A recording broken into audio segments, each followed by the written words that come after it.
Our slogan is, "Together we can change the world." We do this by changing one life, one family and one community at a time through 5 pillars: empowering the youth through sports, food sustainability, poverty alleviation, education through computer literacy, and mentoring future female leaders. Our garden projects have created job opportunities, placed food on tables, and provided sustainable food and income solutions in underprivileged communities. Enye into ewusiza ukuthi mangabe sesitshalile kwavuthwa le ensimini siyakwazi ukuthi sithathe lokho esuke sesitshalile njengoba sitshala nje amakabishi, ispinashi, abo beetroot, abo onions.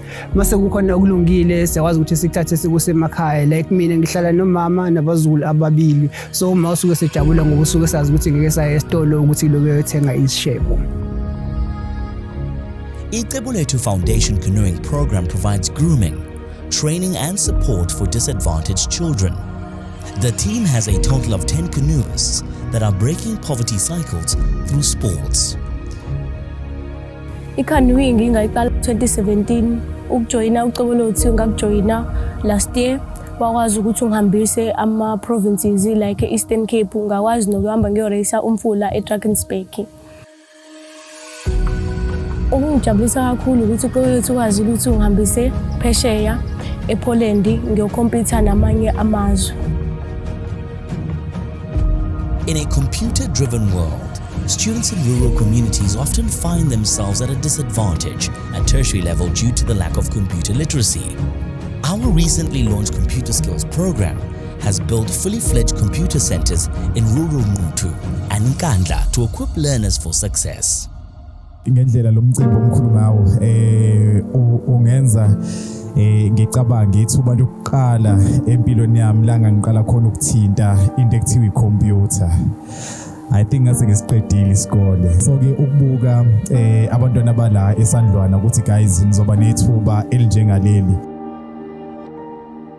The Rhoda Girls program has assisted over 200 young ladies through mentorship, funding and academic support.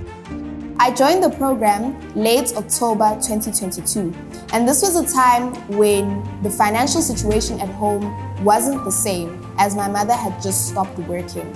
Through the Rhoda Girls Foundation, my school fees have been paid up and I am now only focused on my academics and nothing else. I have attended the Rhoda Girl camps and here I have built a sisterhood.